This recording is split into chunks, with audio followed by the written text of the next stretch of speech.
Hi guys, so it's our fourth lesson today on research methods. I'm wearing the same thing, not because I'm being a skank. 12D have a double tomorrow, so I'm filming 2 videos and doing 2 lessons at once. I'm sure you weren't even wondering, but there you go.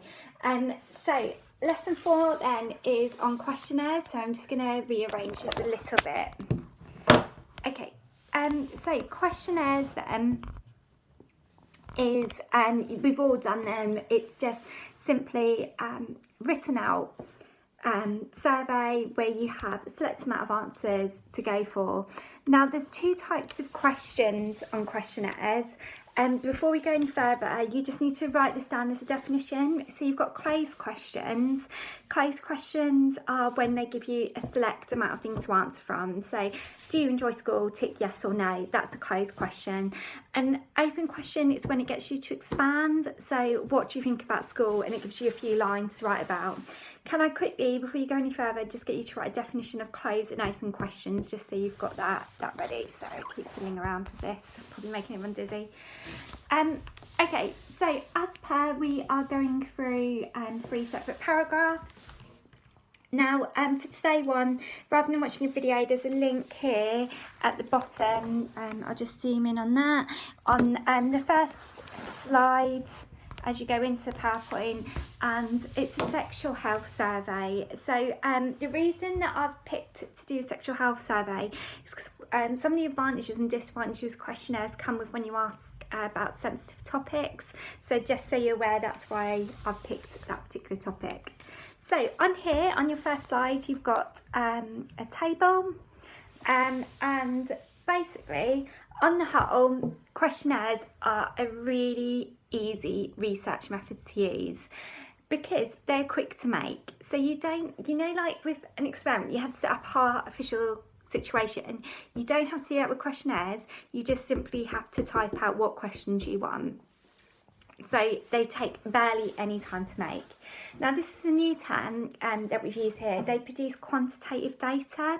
Quantitative data is just numerical data, so it's anything like percentages, figures, numbers. And the alternative is qualitative data, where it's like written out answers or recordings. Quantitative data is obviously a lot easier to analyse, so like counting up how many people said yes is going to take you a lot less time than reading through loads of unstructured interviews, so it's quick to do. They're free to send out, so you've got software companies like SurveyMonkey you can post things out via email or Instagram, and they're pretty much free to do. Some you might have to post out, but even compared to other research methods, it's a very limited cost. And they do not require direct contact, which is a particular advantage because you will see the survey, if you clicked on it, and one group they want to send it out to is young people and teenagers. So any group where it's going to be hard to get into contact with, it's better if you use questionnaires because it saves you having to go through that effort. And people can fill themselves out by themselves, which means you don't need to train any staff to interview people or help people. But the main problem is they are inflexible. What that means is once you've created the survey and sent it out, you cannot change something. So if you think of something new you want to add, or if there's any misunderstandings, you can't change it. If you look, if I get you for this task, for each of the advantages, can I just get you to explain why the questionnaires are quick to make and explain why that's an advantage? Then for the inflexible, that's a bit more tough. Can I get you to look at the survey that I've sent you, have a look at just pick any question, I don't mind which one, and say why it might be a problem that is inflexible, why someone might want to change that later down the road, or what something may have missed out on. Okay, now just to be clear, so all of the advantages are your point and your disadvantages your evaluation point in terms of that paragraph. So that would be paragraph 1 on questionnaires. Okay, paragraph 2 is on ethical issues. There is no harm or risk for the actual researchers themselves. They're posting things out from their home. They don't even have to get out of their pyjamas. So in that sense, they're 100% okay. No risk, completely ethical, no arguments. On the whole, they're quite ethical for the participants as well because they provide informed consent. So if someone knows they're taking part, if they don't want to carry on with the questionnaire, they can stop. And they protect people from harm because it's easier to write something down than talk face to face, and no one has to enter a dangerous situation. However though, people writing questionnaires can offend people without meaning to. So, for example, if you look on the questionnaire, you can see for sexuality, they've given you they've abbreviated it to homo. Some people found that offensive and upsetting, so did not want to take part in the questionnaire. Equally, some of the questions were quite upsetting about rape. If someone was at home and had experienced rape, it is likely that that would upset them and there would be no sociologist there to help them. So we can put those 2 points as, and you can use the evidence as your questionnaire for your evaluation. Finally then, theoretical issues.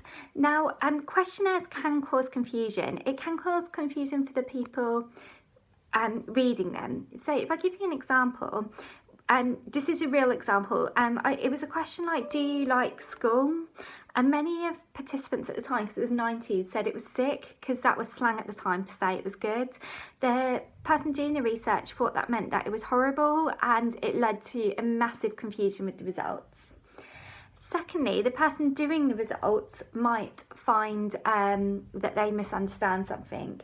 So if I could look at your questionnaire and find anything you think someone might misunderstand or not answer properly, and use that to answer the questions there. Just as an example of that, another quite funny one is the sexual health questionnaire, and someone asked, I sent questionnaires out, and one of the questions was, are you a virgin? And the person said, I never used to be, but I am now. So like, people just misunderstand even things like intercourse. Some people's vocab might not be broad enough to know what that means. And you can repeat this method, because in 10 years time, if you wanted to, you could just print this questionnaire off, and the researcher can just do it again. And they are representative because you can send them out to thousands of people at the same time. However, you may get a low response rate because people are busy. The main group that tend to answer questionnaires are elderly people or unemployed people, because they've got more time. So in terms of evaluation, to increase the response rate, you might have to have an incentive. So some companies do like a competition to get you to fill out a survey. Some might offer money for you to fill out the questionnaire. So that might be something you put in order as a bit of evaluation point there. Okay, finally, I have got the results for you from the sexual health questionnaire. So what I'd like you to do, read through those results and ask those 6 questions. If you have any difficulty, let me know. And that's the last lesson for this week. All right, speak soon. Bye.